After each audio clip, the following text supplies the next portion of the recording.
Bonsoir à tous. Merci d'être nombreux inscrits à la conférence de ce soir. Le sujet est évidemment extrêmement intéressant, comme du reste, le sujet qui a été traité et les autres à venir. Je suis donc beaucoup d'entre vous ne sont pas d'ISM, ne nous connaissent pas. Je suis le directeur de l'association. Je suis entouré à mes côtés de 3 administrateurs, de notre chargé de plaidoyer, de toute une équipe technique qui s'est mobilisée pour la réussite de cette rencontre. Notre association, pour ceux qui ne le sauraient pas, et je salue par ailleurs des invités ou des participants depuis l'étranger, Yamin. Notre association est engagée depuis 1970 dans l'accès et la lutte contre les barrières linguistiques et culturelles. Nous intervenons quotidiennement auprès des services publics français, des hôpitaux, des associations, des structures sociales, etc., afin de permettre ces institutions et les personnes qui ne maîtrisent pas ou qui ne maîtrisent pas encore suffisamment la langue du pays, le français. Notre association aujourd'hui, plus de 1000 interprètes dans 200 langues et dialectes du monde, ça, nous tout seuls, planète, avec une activité présente sur l'ensemble du territoire national français jusqu'à Mayotte, en présentiel, par téléphone et par visioconférence. Et nous faisons également les traductions écrites de documents du français vers une langue étrangère et inversement. Notre conviction depuis cette année, 1970, est et reste simple. La langue ne doit jamais être un obstacle à l'accès aux droits, aux soins, à la justice ou à la dignité humaine.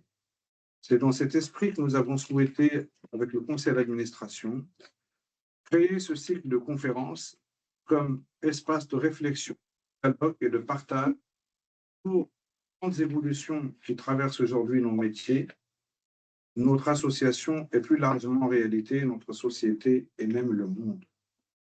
Les questions migratoires, interculturelles, linguistiques et professionnelles occupent désormais une place centrale dans le débat public français et au-delà, dans les institutions et dans les réalités du terrain auxquelles nous sommes quotidiennement confrontés. Le cycle de conférences a donc l'ambition simple et essentielle, mieux comprendre les transformations en cours, nourrir une culture commune entre les qui sollicitent nos interprètes. D'un côté, les bénévoles de l'association, les partenaires plus généralement et bien évidemment les interprètes eux-mêmes. Il s'agit bien de contribuer à une réflexion collective, utile, rigoureuse et ouverte. La conférence de ce soir s'inscrit pleinement dans cette démarche. Nous avons le plaisir d'accueillir un chercheur éminent, membre de notre conseil d'administration, formateur, consultant et intervenant reconnu sur ces questions de diversité, aussi bien dans des universités, il a écrit plusieurs ouvrages, que dans la formation d'élus à travers l'ensemble de la France et même au-delà, puisque récemment, Yamin était à Madagascar. L'intervention d'Eliamine ce soir proposera donc une lecture transversale et des dynamiques de diversité dans les sociétés contemporaines, en abordant notamment les liens entre migration, identité, représentation et stratégie d'acteurs. L'objectif est aussi de nous donner ensemble une compréhension et d'analyse utile à nos pratiques professionnelles et institutionnelles dans un contexte souvent marqué par les débats complexes, sensibles, parfois passionnés. Je remercie à nouveau chaleureusement notre intervenant de ce soir pour sa présence et pour sa contribution à ce cycle de réflexion. Je vous souhaite à tous, toutes et à tous une excellente conférence et des échanges, que l'on ne doute pas, riches et stimulants. Merci et je te passe la parole. Merci à vous. Écoutez, on va pouvoir démarrer donc sur ce cycle, puisque c'est la deuxième conférence. Il y en a d'autres qui ont été initiées par le conseil d'administration. Donc l'idée, c'est de faire le pas de côté, de réfléchir à ces questions.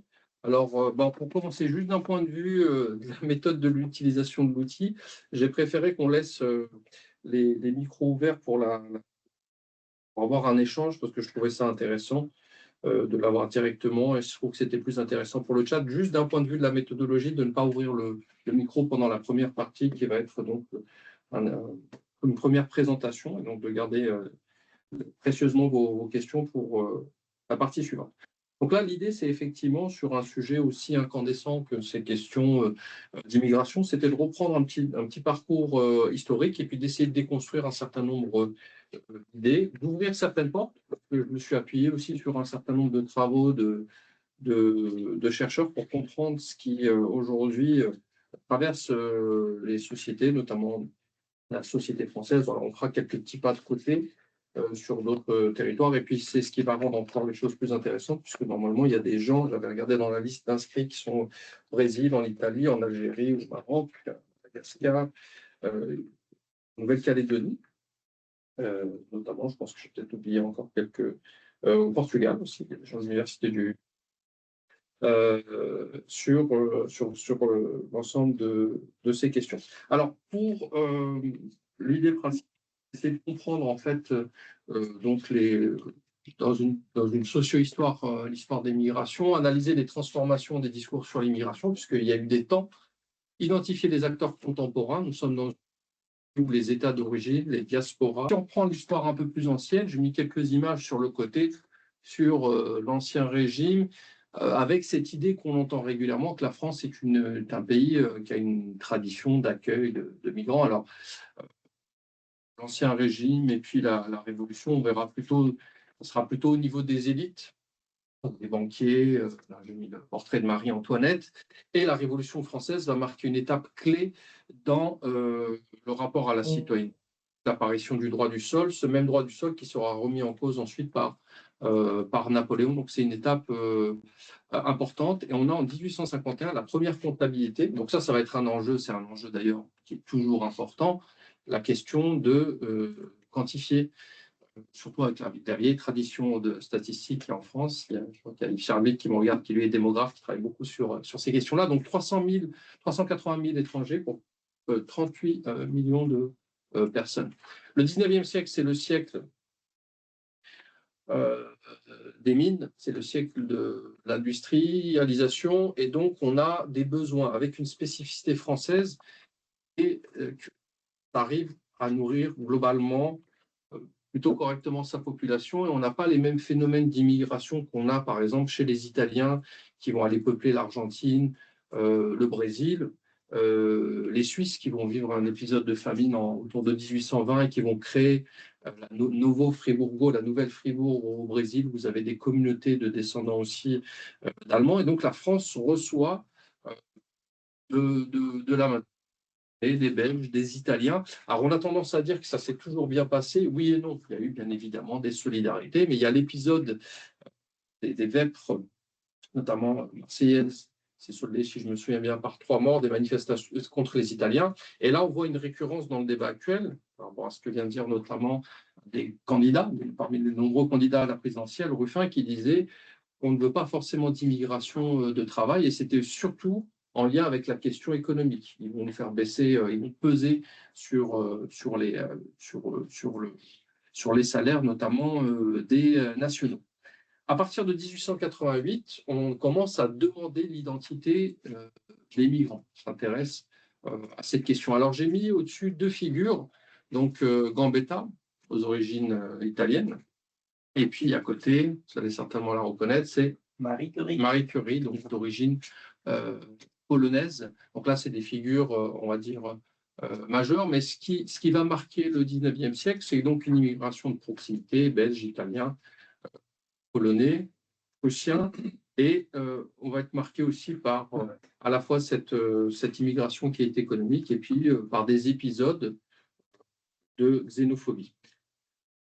Alors, sous la Troisième République, on va accélérer le processus entamé par la Révolution française, c'est-à-dire la loi française sur le droit du sol en 1889, à la différence d'autres pays.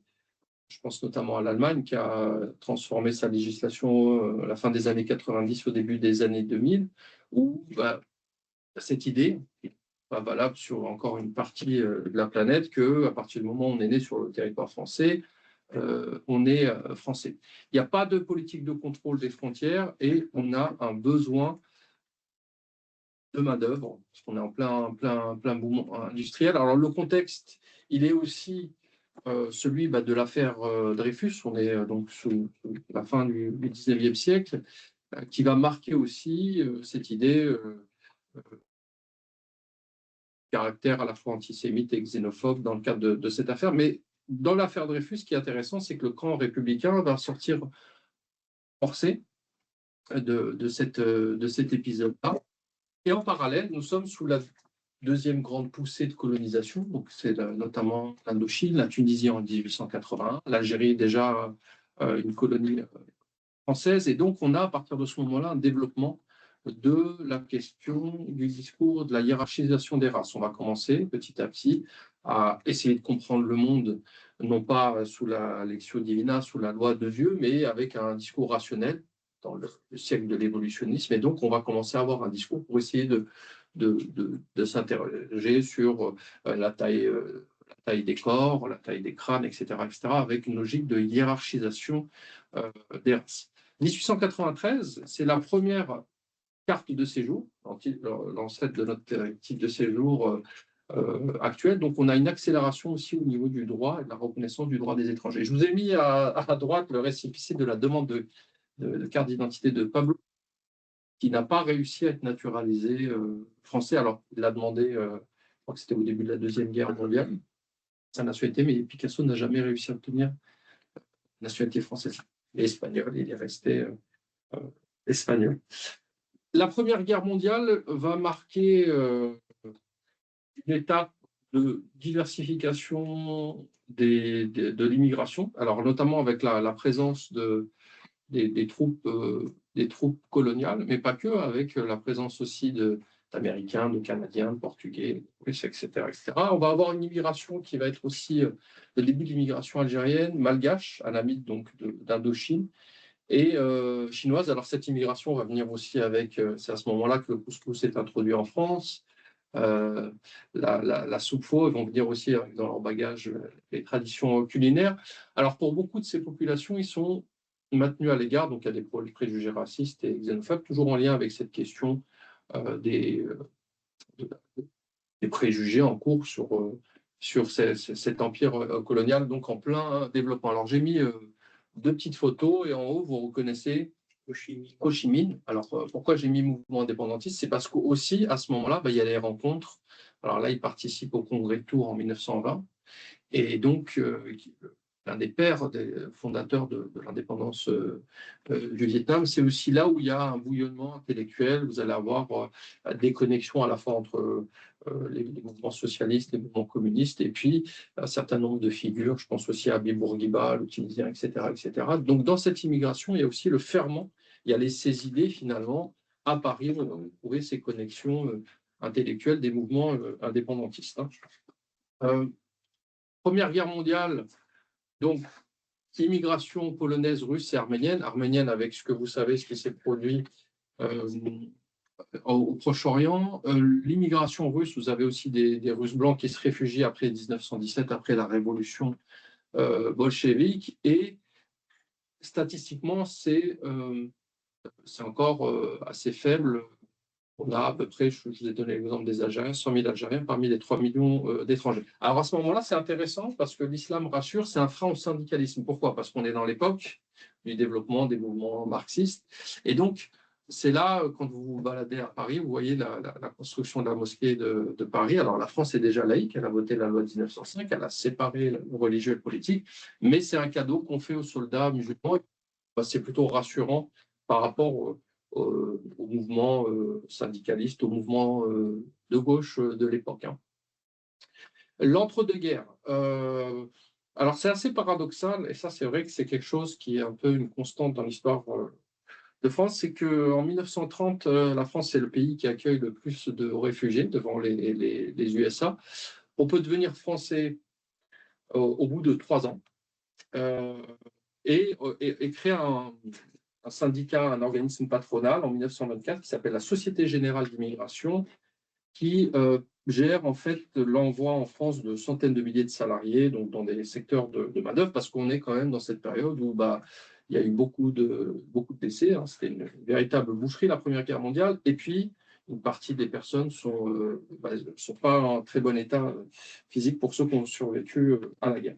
1929, vous avez la crise qui va accentuer xénophobie. Vous avez donc je vous ai mis une petite photo des camps, notamment pour les Espagnols républicains donc dans les années 30. Et entre 1931 et 1932, vous avez 450 000 étrangers qui quittent le territoire, parce qu'ils n'avaient plus de boulot, mais parce qu'il y a aussi un contexte où on les encourage à travers des rapatriements forcés. Donc c'est une période où vous avez une série d'expulsions. Mais alors, c'est ça qui est assez intéressant, c'est aussi la période où la France va accueillir. Alors là, j'ai mis deux figures, donc Romain Gary, celui qui disait je n'ai pas une seule goutte de sang français, mais la France coule dans mes veines.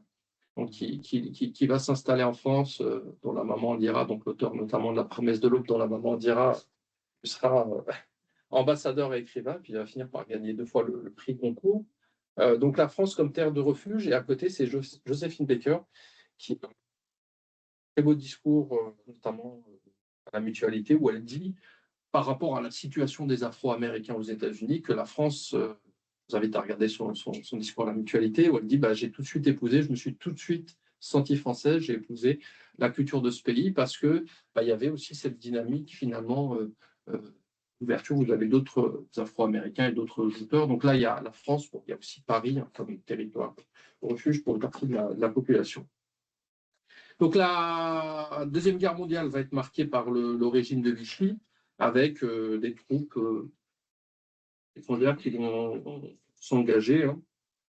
Notamment, il y a dans les figures les plus connues parmi les Arméniens, Misak Manouchian, je ne sais jamais comment on le prononce,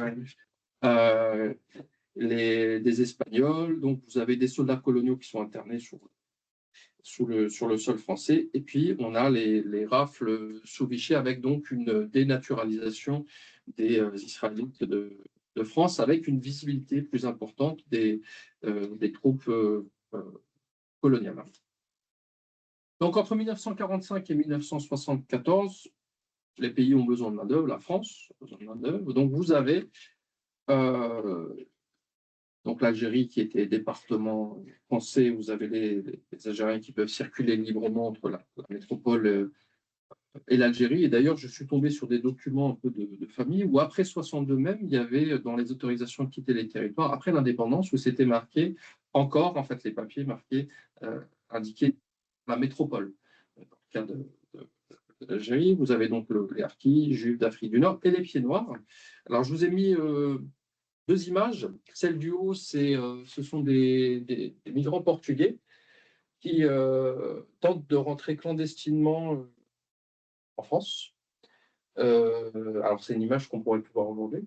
L'histoire a fait que l'Europe s'est constituée, que les frontières ont été abolies. Il y a un peu moins d'un siècle. Et en dessous, vous avez cette déclaration de l'ancien maire de Marseille, Gaston Defferre, qui disait que les pieds noirs ils seraient adaptés ailleurs quand il a vu l'arrivée des pieds noirs, notamment à Marseille. Donc c'est pour vous dire aussi que en fait, dans la complexité des rapports les uns aux autres, dans les clichés, y compris quand les pieds noirs arrivent en France, vous avez tout un tas de clichés par rapport à l'altérité qu'ils pouvaient représenter.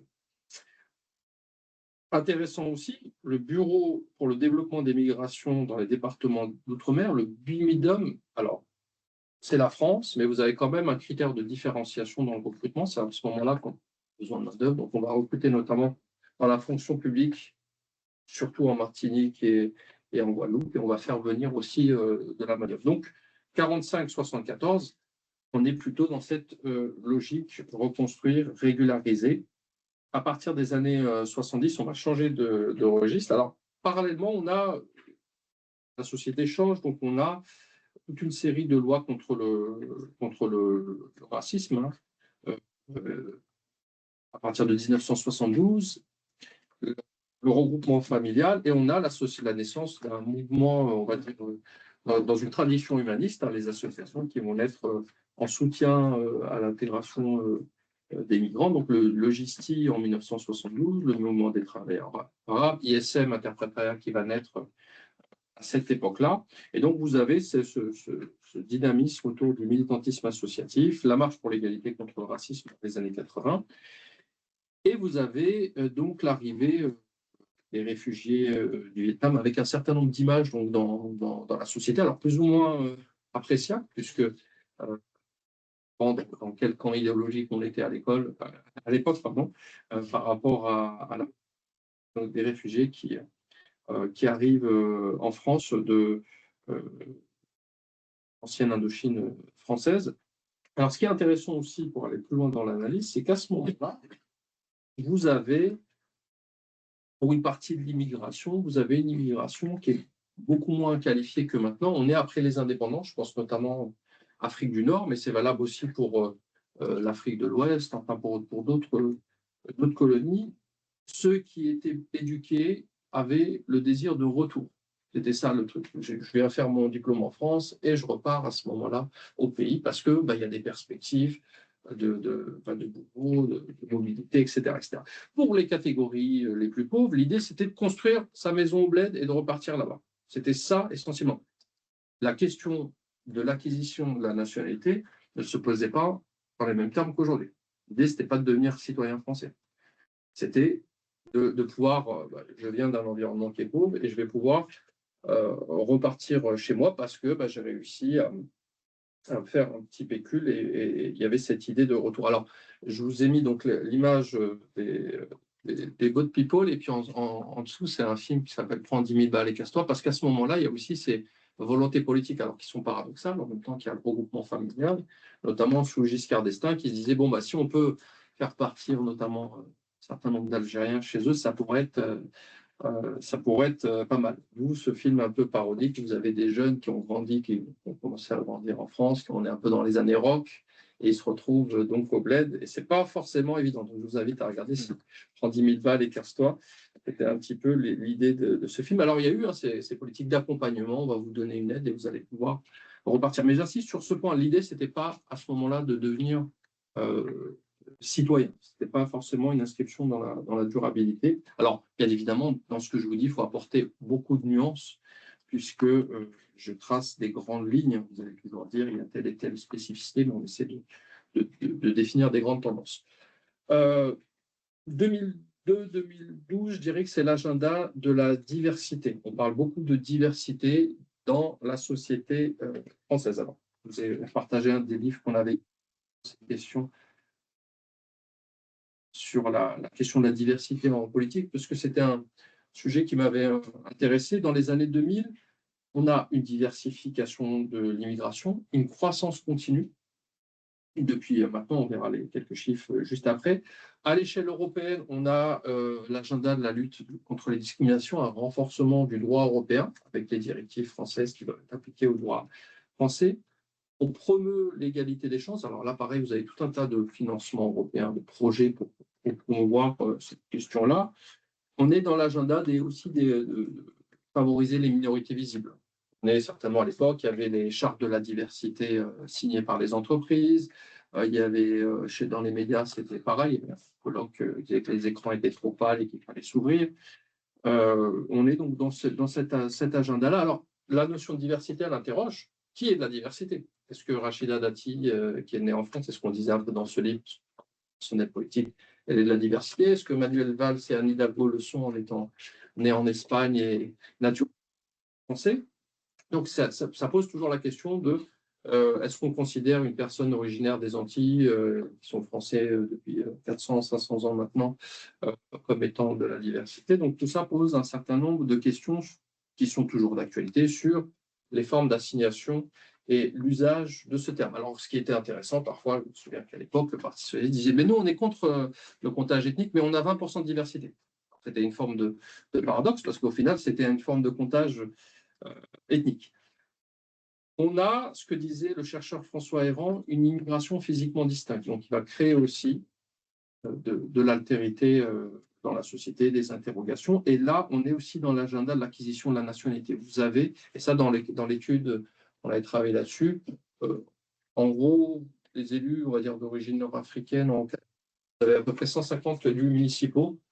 Mais là, vous avez une augmentation du nombre de personnes qui vont s'inscrire dans les listes, qui vont s'ancrer, qui vont choisir ou faire le choix de la citoyenneté et de l'acquisition de la nationalité.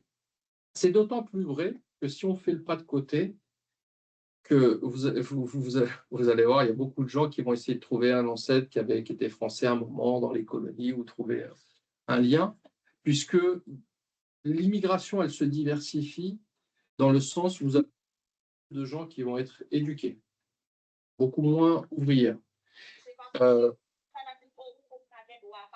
Là, j'entends des petits bruits derrière. Et donc, ils vont être éduqués. Donc, si on fait le petit pas de côté, je vous disais, si vous allez à Barcelone, vous allez avoir qu'à Barcelone, la première communauté étrangère, ce sont les Italiens. Alors, sont-ils italiens? Eh bien, pour beaucoup, ce sont des Arabes dont l'arrière-grand-père ou le grand-père était parti s'installer à l'époque, fuir la galère, s'ouvrir à de nouvelles perspectives. Et donc, vous avez cette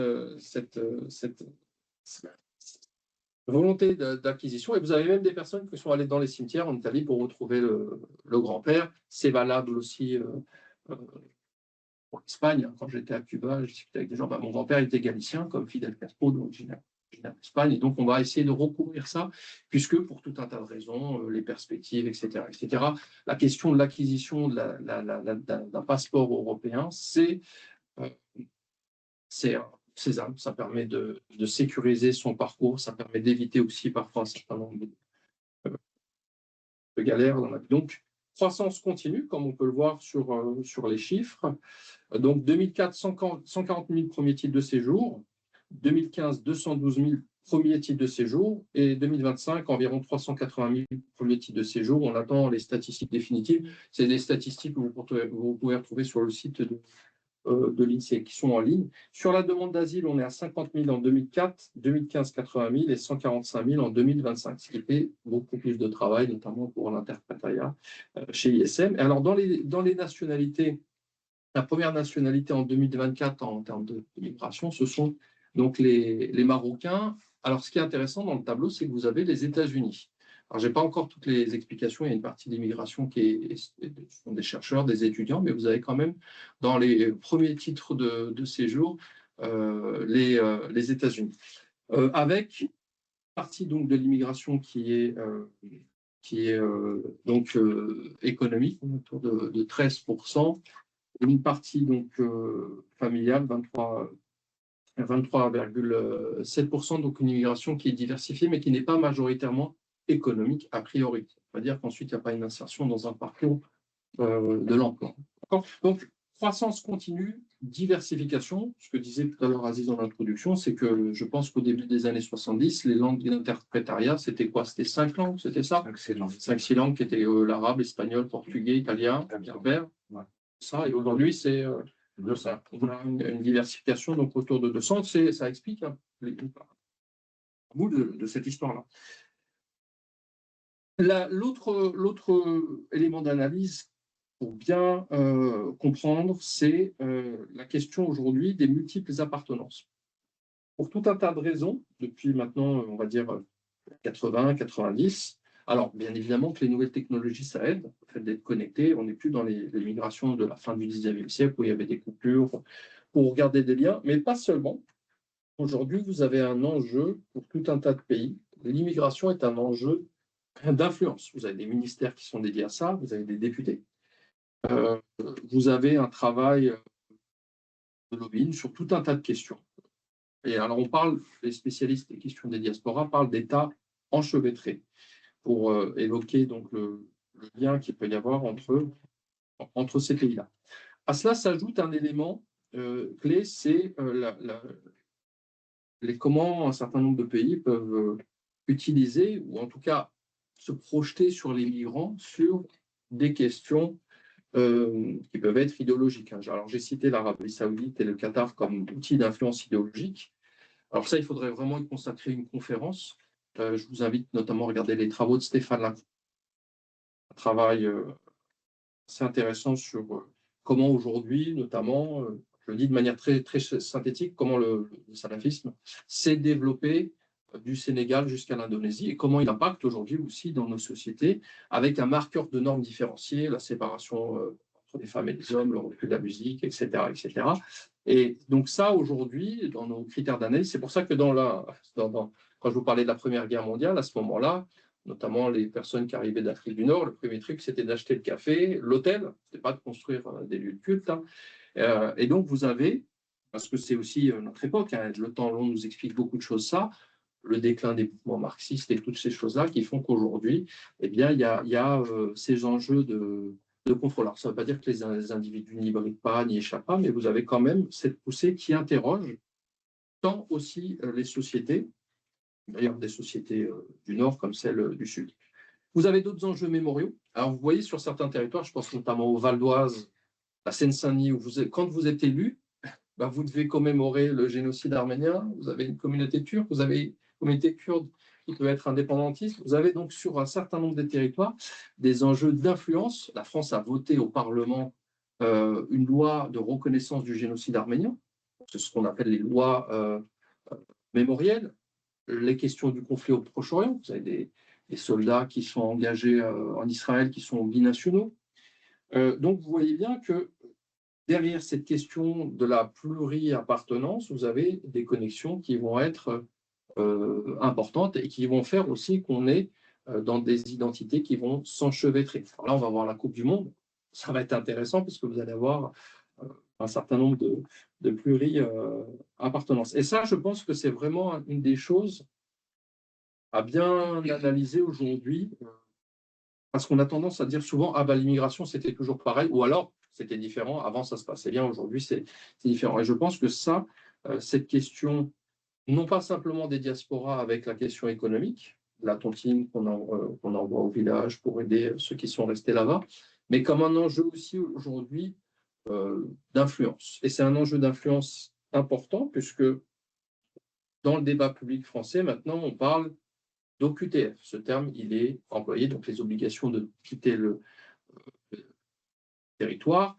Et au début du conflit en Ukraine, je ne sais pas si vous vous souvenez, il y a eu ce qu'on a appelé des formes de guerre hybride, c'est-à-dire que aurait supposément fait venir des personnes à la frontière biélorusse du Proche-Orient, tout en sachant qu'elles ne vont pas rester là-bas, leur objectif n'étant pas la Russie ou la Biélorussie, pour essayer de déstabiliser ou en tout cas d'impacter sur l'immigration. Donc cet enjeu-là, pour tout un tas de pays, c'est un enjeu de négociation. Aujourd'hui, quand par exemple les Comores disent officiellement à leur jeunesse, Mayotte c'est chez vous, il faut y aller, et vous avez une traversée les plus dangereuses au monde, hein, d'Anjouan à Mayotte, eh bien c'est un enjeu politique. Alors parfois le même ministre, il va vouloir se faire soigner en France, mais ça, on n'est pas une contradiction près sur ces questions politiques. Mais ce que je veux vous dire par là, c'est qu'aujourd'hui, il faut bien prendre en compte cette question-là. Et l'Europe, aujourd'hui, ce qu'ont fait les États-Unis, est en train de faire passer un certain nombre de lois pour avoir, justement, en disant, bon, bah, si tel et tel pays refuse les OQTF, ces OQTF, notamment, alors, dans la logique surtout française, c'est d'essayer d'expulser les personnes dangereuses. Mais parfois, ce n'est pas le cas aussi. C'est-à-dire que dans la politique du chiffre, on peut aussi avoir des personnes qui ne posent pas de problème pour la société. Eh bien, c'est l'idée de créer des zones tampons, des hubs, ce qu'a tenté de faire le Royaume-Uni avec le Rwanda, ce que fait Mélanie avec l'Allemagne. Donc, vous voyez qu'aujourd'hui, cette question de l'immigration, elle crée aussi, c'est un outil politique que peuvent utiliser tout un tas de pays via une diaspora qu'on peut utiliser pour des réponses à sa ligne politique, idéologique, d'influence sur tout un tas de territoires. Ce qui est d'autant plus intéressant qu'une fois de plus, la France, c'est peut-être... Je n'ai pas réussi à trouver des chiffres là-dessus, mais c'était des déclarations du président Macron qui disait, il parlait des binationaux en disant qu'on pouvait 100% de son pays d'origine et 100% français. C'est peut-être un des pays au monde où il y a le plus de binationaux. Enfin, je n'ai pas réussi à trouver. Peut-être qu'il y a des gens dans le chat qui pourront nous trouver ça. Alors là, c'est un petit élément sur lequel j'aimerais travailler. Alors, c'est une petite porte que j'ouvre, c'est migrer pour la laïcité. Peut-être que j'écrirai un petit livre là-dessus, puisque j'ai eu un certain nombre d'entretiens de personnes qui disent, mais en fait, je leur dis, et ça, c'est vraiment quelque chose qui peut être intéressant, pourquoi vous êtes venus, comment vous êtes venus, mais pourquoi. Alors, il y a plein de gens, ils vont vous dire, moi, j'étais très bien dans mon pays, j'avais largement de quoi vivre, j'étais même dans les catégories supérieures. C'est-à-dire que j'avais plusieurs maisons, j'avais un toit, mon père était bien placé, tout allait bien, mais ça ne me plaisait pas. Je préfère vivre dans un petit espace, à vivre peut-être parfois une forme de déclassement, et je préfère vivre dans un pays où justement on a plus de liberté. D'accord? euh, je vous ai mis le terme de liberté, je vous ai mis une petite carte, puisqu'il y a quelques années, je suis allé en Guyane, à Cayenne, et là-bas, je croise des Syriens. Et je me dis, mais comment vous êtes venus? Vous voyez donc le passage Syrie, bon, le Liban est très connecté avec le Brésil, hein, tous les maires de Sao Paulo ont des noms, ils s'appellent Haddad, Malouf, et ils discutent avec deux mots, Horia Karama, liberté, dignité. Et je leur dis, mais peut-être vous auriez pu choisir un pays du Proche-Orient, la Turquie, ça peut être proche, c'est la même religion. Non, non, non, non. Nous, ce qui nous intéresse, c'est d'être dans un pays, justement, où on peut être libre. Et ça, c'est un des éléments qu'on explique très peu. On ne pousse pas souvent l'analyse parce qu'on a encore cette vision, une fois de plus, du migrant économique, etc., etc. Personnes qui vous disent, ah, moi, même si j'ai beaucoup de sous, mais je préfère vivre dans un pays laïque, un pays où je peux être libre de ce que je suis, de ce que j'ai envie d'être, etc., etc. Alors, je parle de la laïcité parce qu'on parle de la France, mais on pourrait parler des pays séculiers, les pays voisins. Alors, pourquoi j'ai mis le handicap aussi? C'est parce que, justement, quand je fais des formations sur la laïcité, j'explique aussi la matrice de la laïcité. La laïcité, ça a été aussi des changements, des transformations dans un certain nombre d'espaces de la société française. C'est-à-dire qu'on a cessé de penser que l'enfant autiste, c'était un suppôt du diable. Et donc, vous avez aussi des formes de migration, des gens qui vous disent, moi, je sais que la personne en situation de handicap, avec toutes les problématiques qu'on peut connaître sur le terrain, ils seront traités sur ces questions-là. Peut-être que Denis nous dira d'autres choses sur le champ de la santé aussi, parce que dans tout un tas de pays, on va vous dire, non, mais attendez, c'est peut-être on va faire telle et telle pratique, mais les gens vous disent, non, moi j'ai besoin d'être traité de manière rationnelle sur ces questions-là. Donc ça, c'est un sujet, alors je sais que ça peut être soumis à la controverse, mais je sais que j'ai réalisé déjà une série d'entretiens là-dessus où c'était dans cette intuition. Alors bien évidemment, ce n'est pas l'analyse de la loi 1905, mais c'est cette question qui va intéresser les gens. Alors, pour terminer, juste sur quelques éléments, donc les peurs classiques par rapport, alors ça c'est à la fois français, mais maintenant j'ai envie de dire européen, mais qu'on peut retrouver ailleurs, hein. La peur démographique. Alors c'est intéressant parce que vous avez des pays comme la Roumanie qui aujourd'hui a perdu une grande partie de sa population. Vous avez un grand trou par l'immigration. À partir du moment où ils ont intégré, déjà c'était le cas avant l'Union européenne, je crois que vous avez une forte communauté en Italie et en Espagne. En France, peut-être qu'ils sont un petit peu moins nombreux. Et donc, c'est une vraie question, une interrogation avec cette idée d'invasion et de grand remplacement qu'on entend en France, mais qu'on entend chez le président tunisien. Et vous regardez des perspectives démographiques. Alors, la Tunisie, c'était déjà le cas, on est en dessous de deux enfants par femme. Et le Maroc aussi.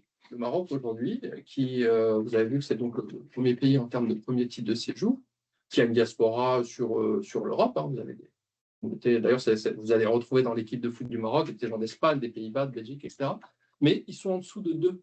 Donc vous avez une vraie question, sachant que le dynamisme qu'il y a dans les projections, et je pense à bien regarder tout ça, c'est plutôt autour de la zone du Sahel, et c'est là où il y a le dynamisme. Donc ces questions-là, elles sont récurrente sur la question des peurs. L'insécurité culturelle, je ne reconnais plus mon pays, je ne reconnais plus l'endroit où j'ai vécu, donc la peur de l'islamisme et de l'islam. Et puis, tout ça, bien évidemment, on le voit avec une réalité électorale, donc on le voit avec Réforme UK en Angleterre, on a vu avec les Chega au Portugal, Vox en Espagne, etc. Ou alors, dans ces cas-là, comme dans le cas du Danemark, où c'est le centre-gauche qui mène une politique qui serait plutôt considérée pour le coup à droite. Donc il y a les peurs qui sont aussi qui font l'objet de débats politiques, d'utilisation, et puis cette idée de séparatisme, cette interrogation sur est-ce qu'on pourra vivre ensemble, justement avec un certain nombre de courants fondamentalistes, avec cette idée qu'il y a tellement de différences qu'on pourrait difficilement vivre ensemble. Alors là, une fois de plus, ça dépasse le cadre français. L'autre discours, c'est le migrant positif, le discours sur la créolisation,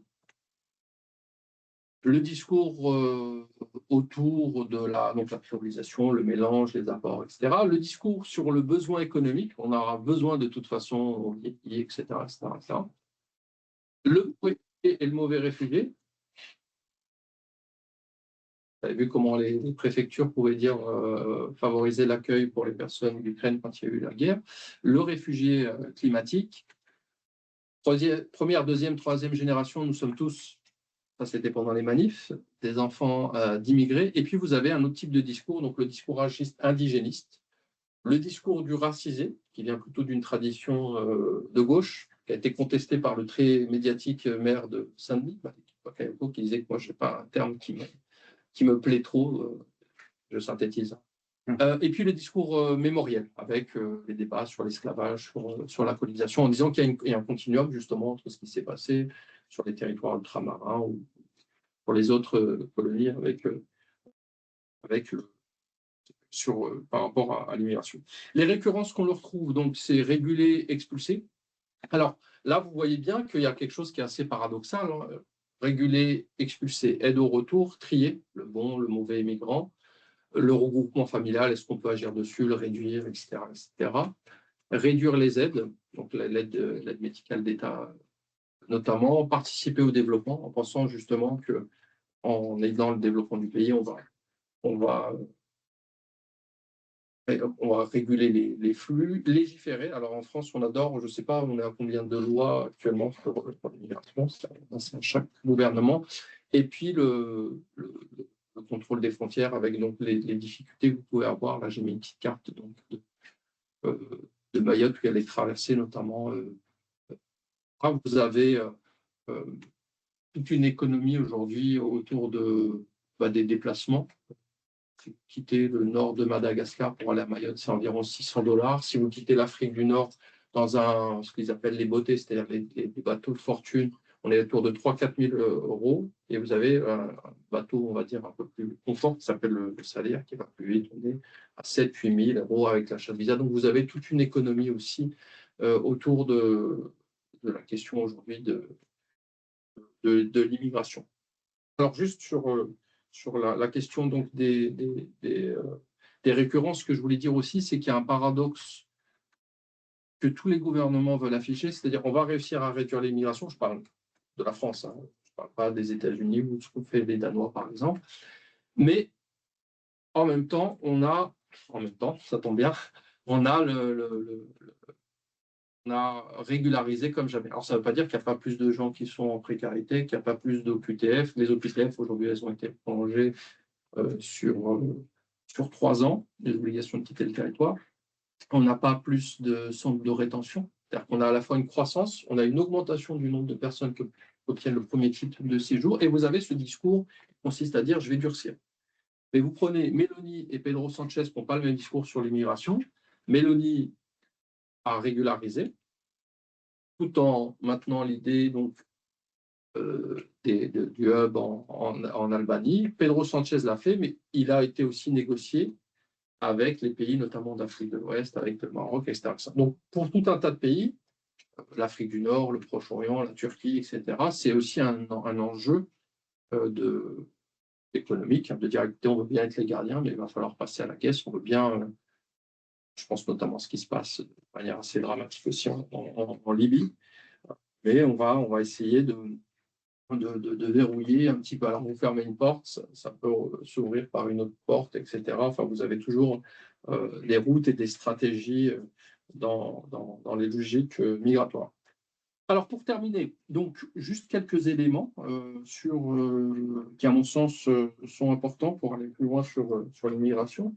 C'est la question de la cause, de bien essayer d'analyser et justement de s'éviter la compréhension qui reste toujours économique. Parce qu'aujourd'hui, migrer, il faut des moyens. Les personnes les plus pauvres, soit parfois elles vont rentrer dans un certain nombre de filières compliquées, la famille va s'endetter, ou alors il faut avoir beaucoup de ressources parce que ça nécessite un peu de sous. Avec des pays qui se ferment. Le Chili est en train de construire une barrière avec la frontière au Pérou. Vous voyez bien que ces questions-là, elles essaiment un petit peu partout, avec aujourd'hui un régime d'extrême droite qui a fait sa campagne essentiellement contre l'immigration, notamment du Venezuela. Donc comprendre, produire de la ressource là-dessus, et je pense que là-dessus, l'ISM c'est une mine d'informations avec les interprètes qui sont en contact. Concilier donc la maîtrise des frontières, qui est une demande aujourd'hui d'un certain nombre de... Là où vont prospérer les populismes, c'est l'idée qu'en fait l'État ne contrôlerait plus rien.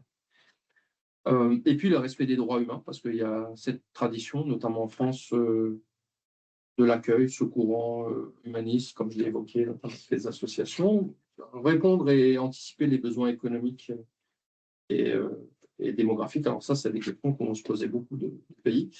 Essayer de comprendre aussi le rôle, parce qu'aujourd'hui, le monde a changé, les diasporas, les réseaux d'influence et les mobilisations transnationales. Prévenir les discriminations, les replis identitaires et les radicalisations, celles qui font que ça peut tendre les sociétés. Et j'aimerais terminer sur 3 éléments. Donc, vous avez dû entendre parler de l'enquête qui est sortie aujourd'hui sur l'enquête Trajectoire et Origine, qui est la deuxième enquête qui a été faite sur 27 000 personnes, qui estime qu'un Français sur 3 de moins de 60 ans a une histoire en lien avec l'immigration. C'est assez intéressant. Et alors, dans cette enquête, ce qu'il dit justement, quand j'étais en train de préparer cette intervention, c'est justement, il parle de cet enchevêtrement. C'est-à-dire que le lien aujourd'hui avec le pays d'origine est aussi un marqueur. C'est pour ça que je dis qu'il y a des choses à analyser et à comprendre.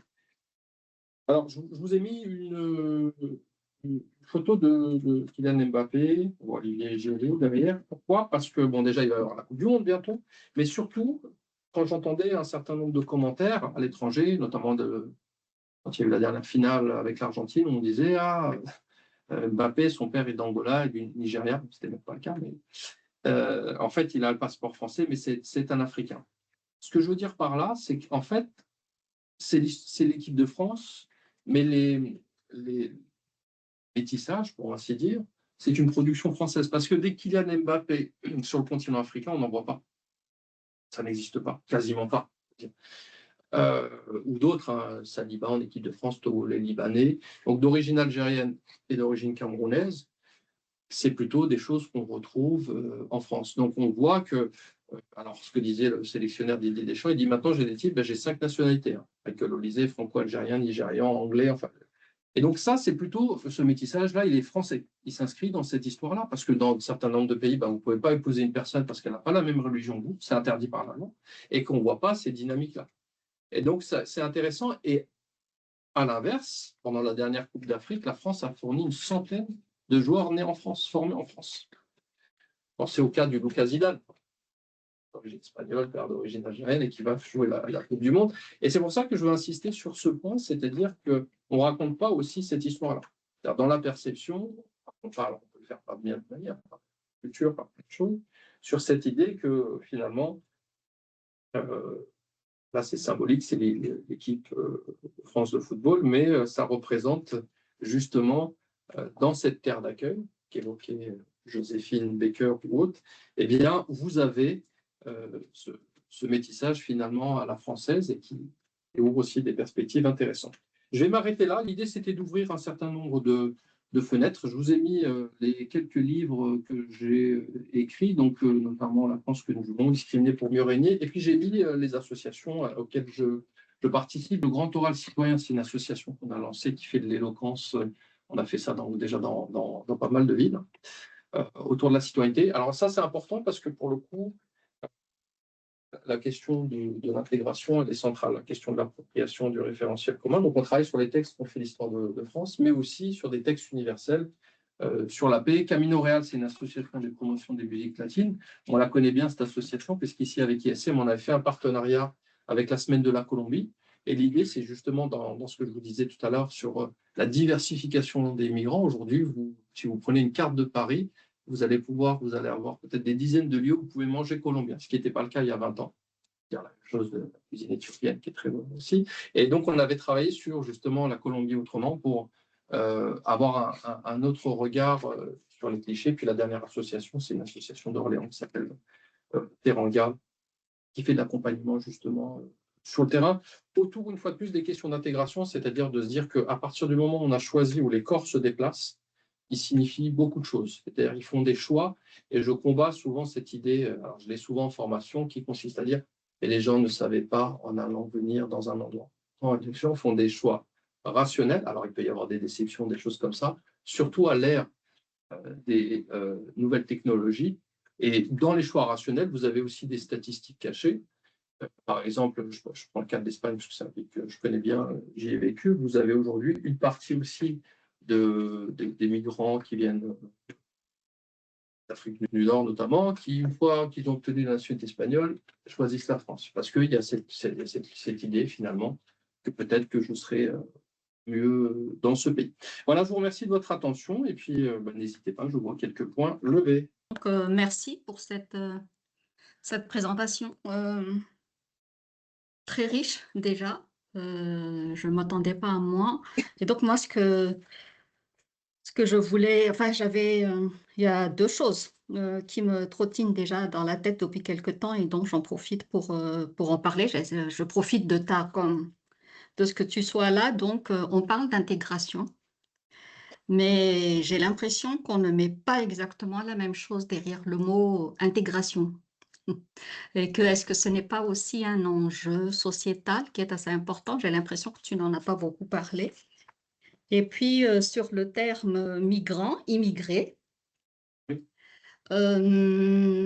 si on restait juste dans le français, migrant, ça veut dire c'est comme s'il y avait une notion de mouvement, donc de quelque chose d'actuel, et puis immigré, quelque chose de quelqu'un de quelque chose qui est déjà installé.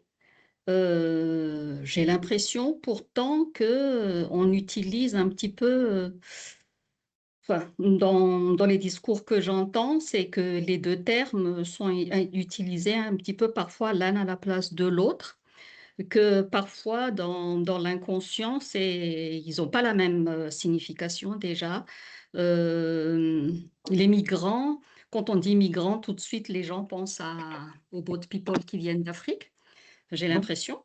Mais tu me diras si c'est pas là.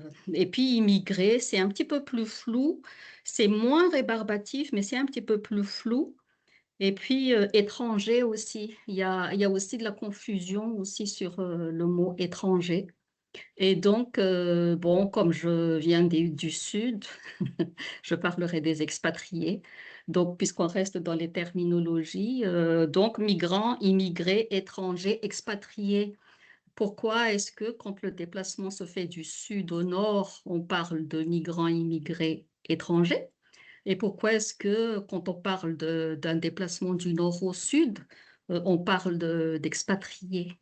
Donc, sur la question intégration, je pense qu'il faudrait vraiment, pour le coup, y consacrer, parce que si on ouvre cette fenêtre, on va le recevoir de manière différente. Mais si on doit simplement s'appuyer, je dirais, sur les fondamentaux, c'est vraiment, à mon sens, l'acquisition de la langue, hein, et puis la compréhension de l'environnement du pays.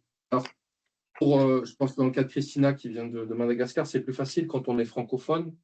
Et surtout, c'est pour ça, c'est intéressant, c'est que vous avez des personnes qui sont à l'autre bout du monde, mais qui ont une culture de la littérature, qui ont une connexion avec le pays, ou que vous ne retrouverez même pas ici sur le territoire. C'est pour ça que je disais que les réseaux, ils sont transnationalisés. Mais je pense que le terme d'intégration, si on doit donner une simplification, c'est ce qui permet à la personne de bien vivre dans le pays, de dire, bon, ça, j'arrive à maîtriser les fondamentaux.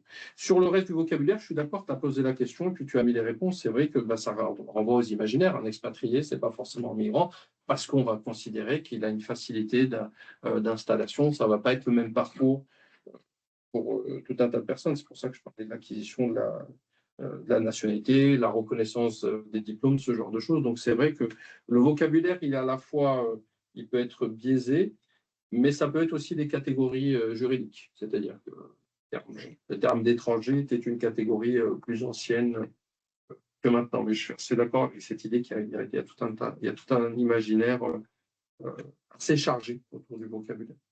Oui, la réflexion que je me faisais, tu as parlé de l'éducation et dans un exemple que j'ai grâce à toi qui sont les concours d'éloquence, qui m'avait beaucoup frappé quand j'y avais assisté, c'est que c'est manifestement une promotion des savoirs et de l'éducation quand on s'approprie le discours de Louise Michel, pas de multiplier les exemples, mais en même temps, ce sont des passeport de tolérance et des outils anti-peur.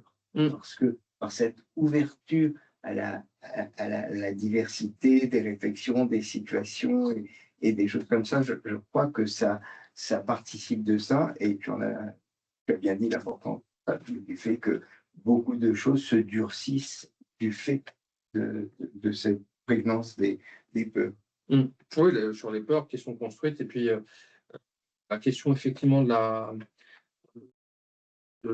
transmission, de l'héritage. Alors, ça peut être question de la langue, mais ça peut être aussi question d'une continuité dans l'histoire du pays. Parlons culture. Bah, enfin, on ne va pas aller sur le plan de la politique parce que je pense que tu as compris derrière le mot intégration que c'est plutôt une question d'idéologie et tu as raison, j'aimerais bien que tu fasses une conférence dessus.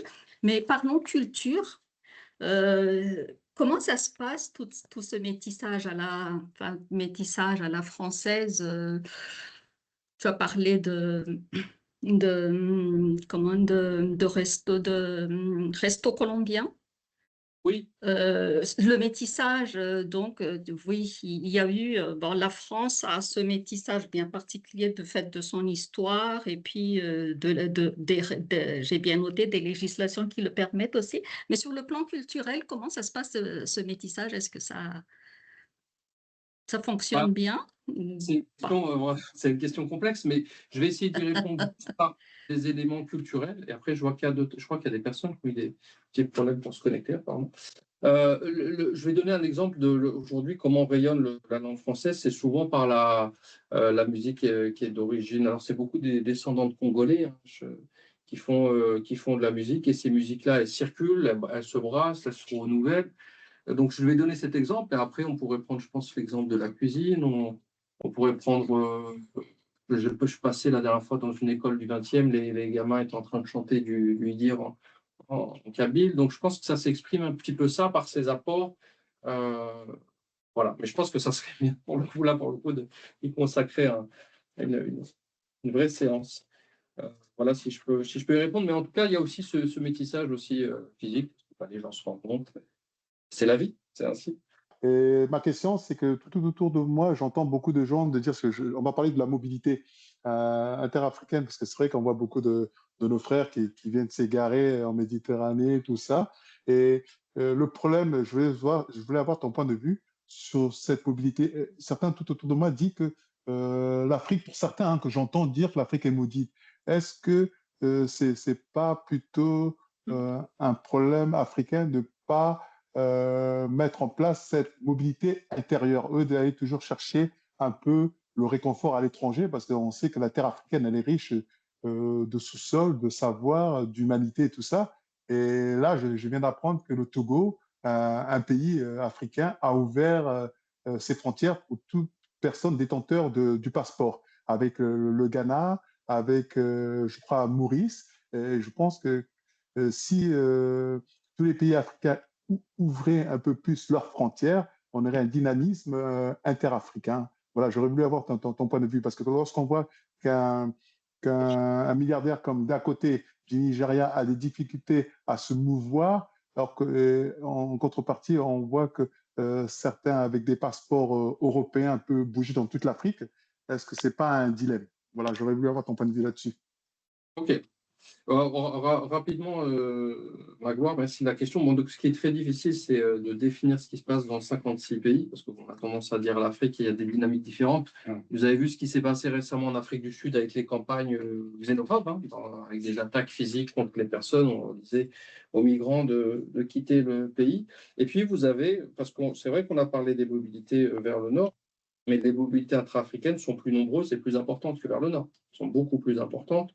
Alors, il y a des personnes qui sont bloquées aussi dans leur parcours, mais vous avez des mouvements, je pense à des pays comme la Côte d'Ivoire, des pays qui reçoivent. Et vous avez des stratégies, c'est notamment le Bénin qui a dit aux descendants, notamment les afro-descendants aux États-Unis ou même dans la Caraïbe, je crois, qui pouvaient avoir la nationalité. Alors, il ne pouvait pas devenir président, mais il pouvait avoir la nationalité du pays. Donc, c'est vrai qu'il y a il y a des choses qui bougent malheureusement avec des difficultés sur ce que je disais sur l'Afrique du Sud, mais il y a quand même un dynamisme. Après, c'est vrai que la question de l'Europe fait que quand vous avez des dirigeants qui viennent, vos propres dirigeants qui viennent se faire soigner sur le continent, et vous voyez que les dirigeants eux-mêmes souhaitent acquérir la nationalité du pays, c'est difficile de voir au niveau de la population, les gens n'ont pas envie de mobilité.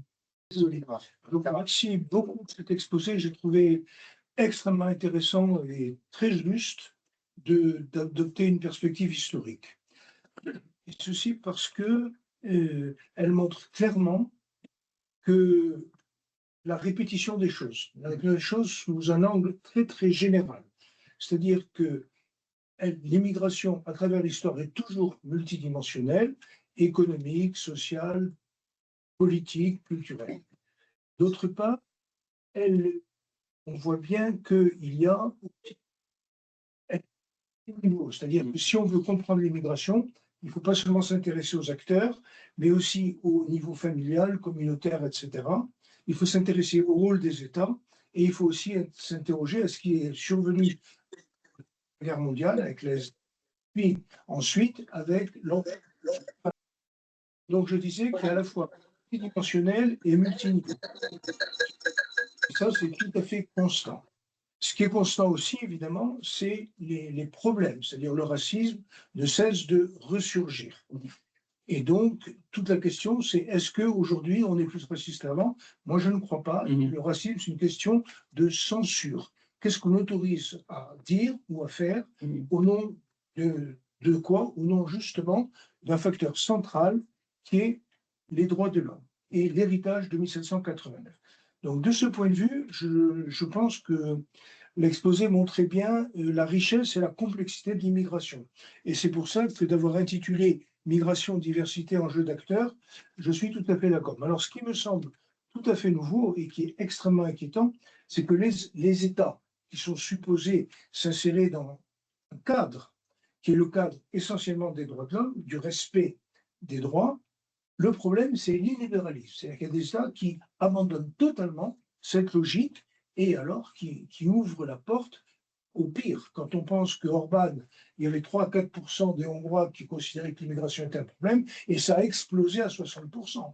Ça dit bien le rôle politique des États et le risque que ça pose pour fondamentalement l'immigration instrumentalisée pour démolir la démocratie. Voilà. Donc merci beaucoup d'avoir montrer cette dimension multiple. Merci Yves. On va pouvoir clôturer la séance. Merci de votre écoute, de votre patience, un jeudi soir. Prochaine conférence, ça sera, quand même pitcher un petit peu. Je crois bien le 4 juin. Le 4 juin, ça serait... Merci à tous, merci à toi, Eliami.